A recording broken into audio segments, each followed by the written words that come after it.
Hi ಎಲ್ರಿಗೂ ನಮಸ್ಕಾರ. So ಇವತ್ತು ಮಾರ್ಕೆಟ್ ಫುಲ್ ಕ್ರಾಶ್ ಆಗಿದೆ. ಸೊ ಅದನ್ನ ಡಿಸ್ಕಸ್ ಮಾಡಕ್ ಬಂದಿದ್ದೀನಿ. ನೀವು ಎಲ್ರಿಗೂ ಅನ್ಕೊಂತಿರೋದು ಯಾಕೆ ಕ್ರಾಶ್ ಆಗಿರ್ಬೋದು ಅಂತ. ಸೊ ಫಸ್ಟ್ ಅದನ್ನ ಡಿಸ್ಕಸ್ ಮಾಡೋಣ. ರೀಸನ್ ಡಿಸ್ಕಸ್ ಮಾಡೋಣ. ಓಕೆನಾ? ಯಾಕ ಕ್ರಾಶ್ ಆಗಿದೆ, ಇನ್ನ ಕ್ರಾಶ್ ಆಗ್ಬಹುದಾ, ಅಂಡ್ ಇದನ್ನೇ ಪರ್ಫೆಕ್ಟ್ ಬೈಯಿಂಗ್ ಅಪರ್ಚುನಿಟಿ ಇದೆ ಅಂತ. ಸೆಕೆಂಡ್ ಏನಂತಂದ್ರೆ ಐ ಪಿ ಓಪನ್ ಆಗ್ತಿದೆ ಅಲ್ಲ, ಕ್ರೋನಾಕ್ಸ್ ಐ ಪಿ ಒ, ಅದನ್ನ ಅಪ್ಲೈ ಮಾಡ್ಬೋದಾ ಮಾಡಬಾರ್ದಂತ ಅದು ಡಿಸ್ಕಸ್ ಮಾಡೋಣ. ಕ್ವಶನ್ ಥರ್ಡ್ ಕ್ವಶನ್ ಏನಂತಂದ್ರೆ ಈಗ ಪಿ ಎಸ್ ಯು ಇಂಡೆಕ್ಸ್ ಜಾಸ್ತಿ ಯಾಕೆ ಕ್ರಾಶ್ ಆಗಿದೆ ಅಂತ ಕಮೆಂಟ್ ಬರ್ತಿದ್ದು. ಸೊ ಅದನ್ನ ಡಿಸ್ಕಸ್ ಮಾಡೋಣ ಕ್ವಶನ್ಸ್. ಈಗ ಮುಂದ ಮೋದಿ 3.0 ಬಂದ್ಮೇಲೆ ಯಾವ ಸೆಕ್ಟರ್ಸ್ ಮೇಲೆ ಇನ್ವೆಸ್ಟ್ ಮಾಡಬೇಕು, ಇಲ್ಲಾಂದ್ರೆ ನೋ ರಿಸ್ಕ್ ಫ್ರೀ ಸೆಕ್ಟರ್ಸ್ ಯಾವ ಇದಾವ ಅದು ಡಿಸ್ಕಸ್ ಮಾಡೋಣ. ಮತ್ತೆ ನೆಕ್ಸ್ಟ್ ಮ್ಯೂಚುವಲ್ ಫಂಡ್ ಬಗ್ಗೆ ಡಿಸ್ಕಸ್ ಮಾಡೋಣ. ಫಸ್ಟ್ ಬರೋದಾದ್ರೆ ರೀಸನ್ ನೋಡೋಣ. ಸೊ ಯಾಕೆ ಮಾರ್ಕೆಟ್ ಫಾಲ್ ಆಗಿರ್ಬೋದು ನೀವು ಯೋಚನೆ ಮಾಡಿ.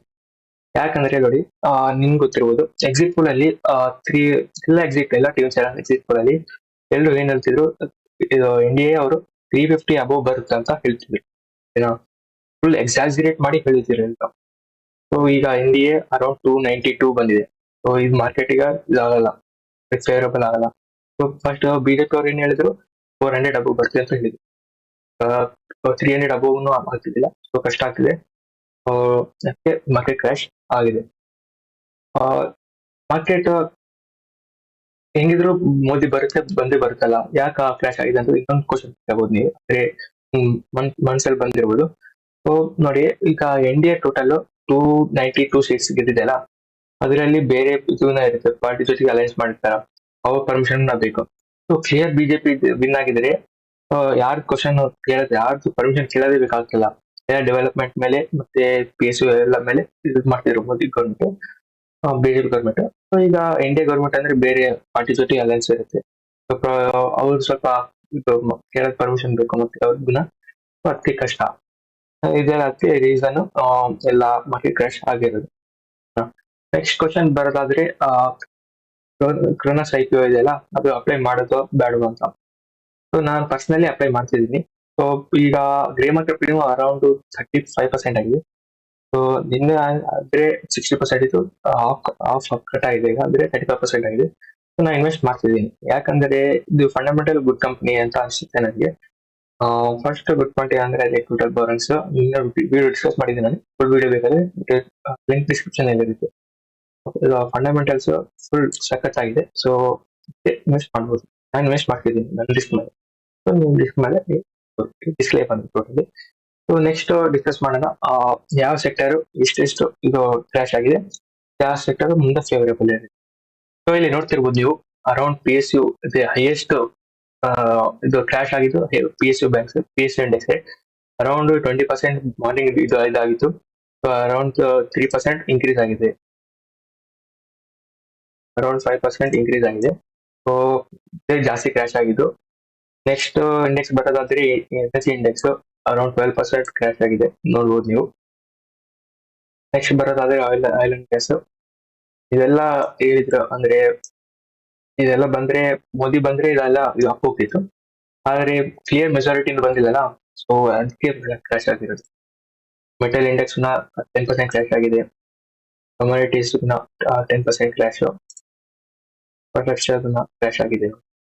ಸೊ ಈಗ ನೋಡೋಣ, ನಾ ಈಗ ಚೇಂಜ್ ಇದು ಮಾಡ್ತೀನಿ, ಅಪ್ಸೈಡ್ ಮಾಡ್ತೀನಿ. ನೀವು ಅನ್ಕೊಂತಿರ್ಬೋದು ಯಾವ್ದು ಇದು ಪಾಸಿಟಿವ್ ಇದೆ ಇಂಡೆಕ್ಸ್ ಅಂತ ಅನ್ಕೊಂತಿರ್ಬೋದು. ಸೊ ಇದು FMCG ಇಂಡೆಕ್ಸ್. ಇದು ನೋಡಿ, ಇದು FMCG ಇಂಡೆಕ್ಸ್ ಯಾಕೆ ಬಿದ್ದಿಲ್ಲ, ಕ್ರಾಶ್ ಆಗಿಲ್ಲ ಅಂತಂದ್ರೆ, ಇದು ಯಾವುದೇ ಗೌರ್ಮೆಂಟ್ ಮೇಲೆ ಡಿಪೆಂಡ್ ಆಗಿರಲ್ಲ ಸರ್ ಇಂಡೆಕ್ಸ್.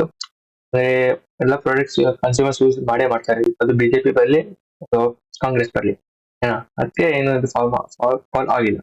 ಸೊ ಇಂಥ ಟೈಮಲ್ಲಿ FMCG ಸೆಕ್ಟರ್ ಮೇಲೆ ಜಾಸ್ತಿ ಫೋಕಸ್ ಮಾಡಿ, ಜಾಸ್ತಿ ವಾಟಲ್ ಇರುತ್ತಲ್ಲ.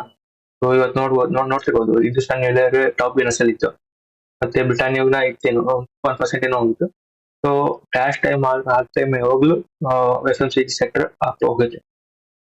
ನೆಕ್ಸ್ಟ್ ಇವತ್ತು ಬರೀ 0.6 ಅಷ್ಟೇ ಪರ್ಸೆಂಟ್ ಕ್ರಾಶ್ ಆಗಿರೋದು ನಿಫ್ಟಿ IT, ನೋಡ್ತಿರ್ಬೋದು ಬರೀ 0.6%. India consumption sector, FMCG consumption sector all ಇದೆ ಎಲ್ಲ ಲೀಸ್ಟ್ ಎಫೆಕ್ಟ್ ಆಗುತ್ತೆ ಮಾರ್ಕೆಟ್ ಕ್ರಾಶ್. ಆಟೋ ಇಂಡೆಕ್ಸ್ ಅಂದ್ರೆ ಎಲ್ಲೆಡೆ ಅಂದ್ರೆ ಕಾರ್ಸ್ಗಳೆಲ್ಲ ಇರುತ್ತಲ್ಲ, ಮಹಿಂದ್ರ ಅದೆಲ್ಲ ಫಾರ್ ಎಕ್ಸಾಂಪಲ್ ಹೇಳ್ತೀನಿ, ಅದು ಇದು Nifty India digital around 4% crash ಆಗಿದೆ. ಸೊ ಇಲ್ಲಿ ನೋಡ್ತಿರ್ಬೋದು ಎಲ್ಲ ಕ್ರಾಶ್ ಆಗಿದ್ದು ಡೇಟಾ. ಈಗ ಏನು ನೆಕ್ಸ್ಟ್ ಕ್ವಶನ್ ಬರೋದಾದ್ರೆ, ಪಿ ಎಸ್ ಹೋಯ್ತು. ಈಗ ಮತ್ತೆ ಎಲ್ಲಿ ಇನ್ವೆಸ್ಟ್ ಮಾಡುವುದು ಅಂತ ಬರೋದು. ಸೊ ಈಗ ನೀವು ಕೇಳ್ತಿರ್ಬೋದು ಎಲ್ಲಿ ಈಗ ಎಲ್ಲ ಕ್ರಾಶ್ ಆಗ್ತಿದೆ, ಏನ್ ಮಾರ್ಕೆಟ್ ರಿಕವರ್ ಆಗುತ್ತಾ, ಇನ್ನ ಕ್ರಾಶ್ ಹೆಂಗೆ ಆಗುತ್ತೆ ಅಂತ. So it's all depend upon the ಇದು ನೋಡಿ, ನಾಳೆ ಗೌರ್ಮೆಂಟ್ ಹೆಂಗ ಫಾರ್ಮ್ ಆಗುತ್ತೆ ಅಂತ. ಈಗ ಫಾರ್ ಎಕ್ಸಾಂಪಲ್ ಅದರ್ಸ್ ಪಾರ್ಟಿ ಅವರು ಕಾಂಗ್ರೆಸ್ ಜೊತೆಗೆ ಅಲಯನ್ಸ್ ಮಾಡ್ಕೊಂಡು ಬಿಜೆಪಿ ಅವರೇ ಕಾಂಗ್ರೆಸ್ ಜೊತೆಗೆ ಇರೋದ್ರೆ ಹಂಗ ಆಗುದಿಲ್ಲ. ಸೊ ವರ್ಸ್ಟ್ ಕೇಸ್ ಸಿಚುವೇಶನ್ ಅಲ್ಲಿ ಅನ್ಕೊಂಡ್ ಆದ್ರೆ ಸೊ ಆ ಟೈಮಲ್ಲಿ ಫುಲ್ ಕ್ರಾಶ್ ಆಗ್ಬೋದು ಮಾರ್ಕೆಟ್. ಸೊ ಆ ನೆಕ್ಸ್ಟ್ ಅದೇನು ಮತ್ತೆ ಮೇಜರ್ ಕ್ರಾಶ್ ಇರಂಗಿಲ್ಲ, ಯಾಕಂದ್ರೆ ಪಿ ರೇಷಿಯೋನ ಕರೆಕ್ಟ್ ಆಗಿದೆ. ಸೊ ಇನ್ನು ಸ್ವಲ್ಪ ಕರೆಕ್ಟ್ ಆಗದ್ ಬೇಕಾಗಿದೆ. ಸೊ ನೋಡೋಣ ಎಫ್ ಐ ಎಸ್ ಹೆಂಗ ಮಾಡ್ತಾರೆ ಅಂತ. ಒಂದು 2-3 ಡೇಸ್ ಅದಕ್ಕೆ ನೀವು ಟ್ರೈನ್ ಮಾಡಕ್ಕೆ ಹೋಗ್ಬೇಡಿ. ಯಾವ ಸ್ಟಾಕ್ಸ್ ನಿಮ್ಗೆ ಪೋರ್ಟ್ಫೋಲಿಯೋ ಫುಲ್ ಇದಾಗಿರ್ತಲ್ಲ, ಫಂಡಮೆಂಟಲ್ ಸ್ಟಾಕ್ಸ್, ಅದನ್ನ ನೀವು ಆಡ್ ಮಾಡಿ ಎಸ್ ಐ ಪಿ ಮುಖಾಂತರ. ಎಸ್ ಐ ಪಿ ನಿಮ್ಗೆ ಡೇಟ್ ಇದ್ರೆ ಅಂದ್ರೆ ಮುಂದಕ್ಕಿನ ಡೇಟ್ ಇದ್ರೆ ನೀವು ಇವತ್ತೇ ಇನ್ವೆಸ್ಟ್ ಮಾಡ್ಬಿಡಿ.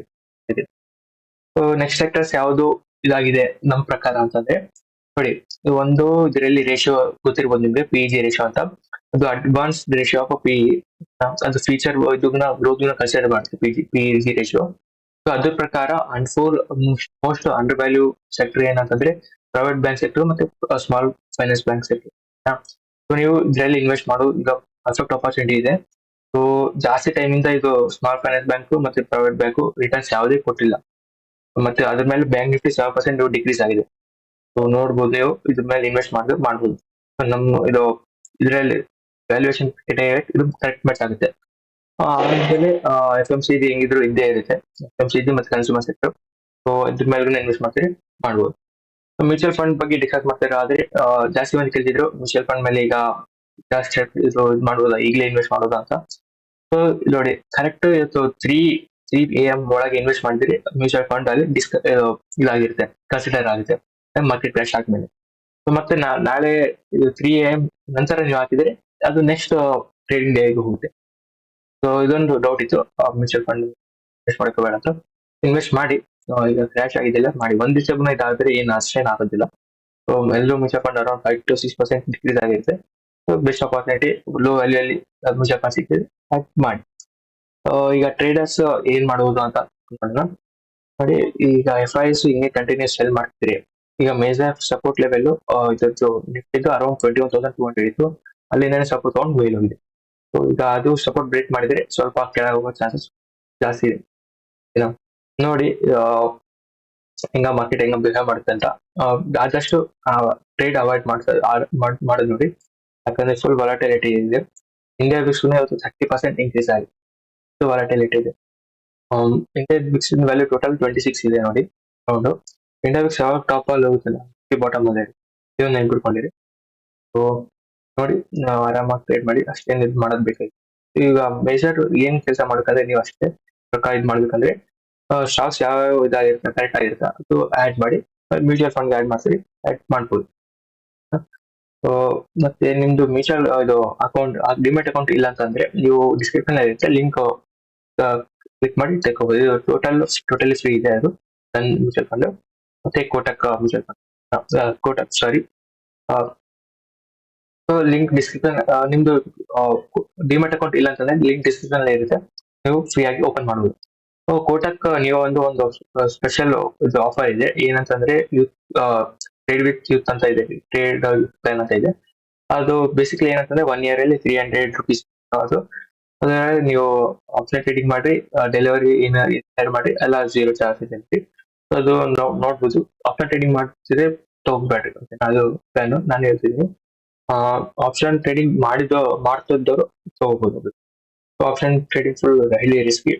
ಈ ಸರಿ ಬೈಯಿಂಗ್ ಅಂತೂ ಮಾಡ್ಬಾರ್ದು, ಓಕೆನಾ. ಸೆಲ್ಲಿಂಗ್ ಮಾಡ್ತಿದ್ರೆ ಮಾಡಿ, ಅಂದ್ರೆ ಈ ಟೈಮಲ್ಲಿ ಬೇಡ, ಇದೆ ನೆಕ್ಸ್ಟ್ ಟೈಮಲ್ಲಿ ಮಾಡ್ಬೋದು. ಯಾಕಂದ್ರೆ ಈಗ ವಾಲಟಿಲಿಟಿ ಫುಲ್ ಜಾಸ್ತಿ ಆಗಿದೆ, ಮಾಡಕ್ ಹೋಗ್ಬೇಡಿ. ಯಾವಾಗ ₹1 ಪ್ರೀಮಿಯಂ 300 ಹೋಗುತ್ತಾ, ₹300 ಪ್ರೀಮಿಯಂ ಬರುತ್ತೆ, ಸಾಕು ಬರುದಿಲ್ಲ, ಓಕೆನಾ.